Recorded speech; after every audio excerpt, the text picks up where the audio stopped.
Welcome to all. आज के इस लेक्चर में हम हाइड्रोलिक पंप्स को फर्दर स्टडी करेंगे। रेसिप्रोकेटिंग पॉजिटिव डिस्प्लेसमेंट पंप्स के बारे में हमने लास्ट लेक्चर में डिस्कस किया था। अभी हम रोटरी पॉजिटिव डिस्प्लेसमेंट पंप के बारे में डिस्कस करेंगे।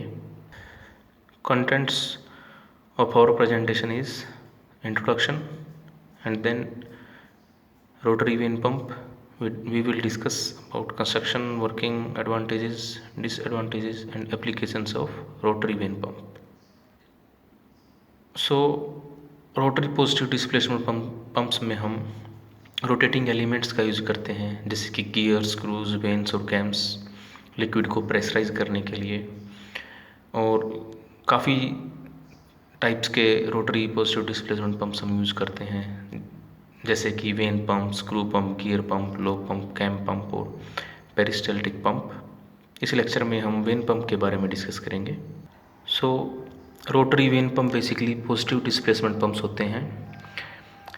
इसके जो मेन कंपोनेंट्स हैं, इनलेट पोर्ट होगा एक आउटलेट या डिस्चार्ज पोर्ट होगा, ये हमारी केसिंग है, यानी कि ये केसिंग है। एक इसका रोटर होगा, सेंट्रिक रोटर बोलेंगे, जिसकी जो रोटर की सेंटर एक्सिस केसिंग की सेंटर एक्सिस से कुछ ऑफसेट होगी। इस रोटर के ऊपर हम रोटर शाफ्ट को अटैच करेंगे। ये रोटर शाफ्ट आगे इलेक्ट्रिक मोटर से कनेक्टेड रहेगी।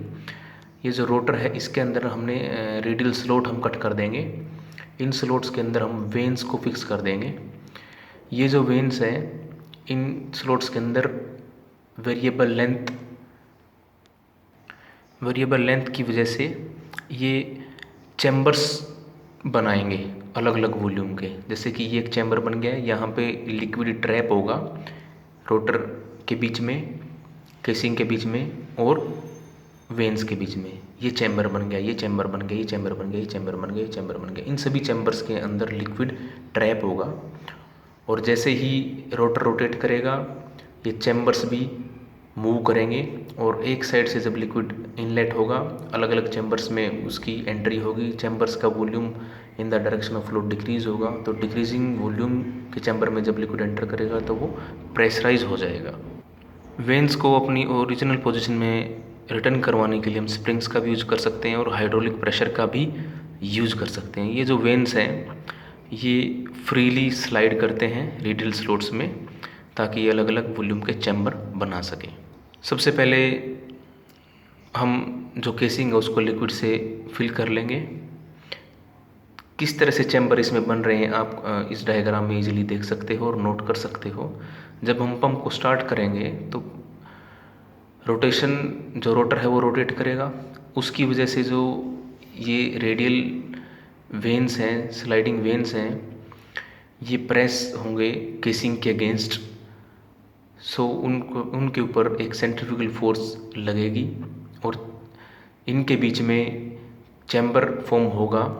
वेन्स के बीच में, रोटर की केसिंग के बीच में एक चैम्बर फॉर्म होगा, जिसके बीच में लिक्विड ट्रैप हो जाएगा, कलेक्ट हो जाएगा और जो लिक्विड है वो लार्जेस्ट चैम्बर के ऊपर एंटर करेगा और जैसे जैसे रोटर रोटेट करेगा वो चैम्बर स्मॉलर होते जाएंगे, जिनका वॉल्यूम डिक्रीज होता जाएगा। और जैसे ही वॉल्यूम डिक्रीज होगा तो जो लिक्विड उस पर्टिकुलर चैम्बर में होगा वो प्रेशराइज हो जाएगा और उसको हम डिस्चार्ज कर देंगे डिलीवरी टैंक की तरफ। एडवांटेजेस, रोटरी पंप का यूज़ हम थिन लिक्विड्स को हाई प्रेशर पे सप्लाई करने के लिए यूज़ कर सकते हैं। वेरियस टाइप्स ऑफ सॉल्वेंट्स और एलपीजी को भी हम सप्लाई करने के लिए इसका यूज़ कर सकते हैं। इसको हम ड्राई रन भी कर सकते हैं और ये एक अच्छा वैक्यूम क्रिएट करता है। डिसएडवांटेजेस है कि इसकी जो हाउसिंग का डिज़ाइन है वो थोड़ा कॉम्प्लेक्स रहता है। इसको हम ज़्यादा हाई प्रेशर के लिए यूज़ नहीं कर सकते और ना ही हम हाई विस्कोसिटी फ्लूइड्स के लिए इसका यूज़ कर सकते हैं। एब्रेसिव फ्लूइड्स में भी हम इसका यूज़ नहीं कर सकते। Applications, different types of propellants को सप्लाई करने के लिए हम रोटरी वेन पंप का यूज़ कर सकते हैं।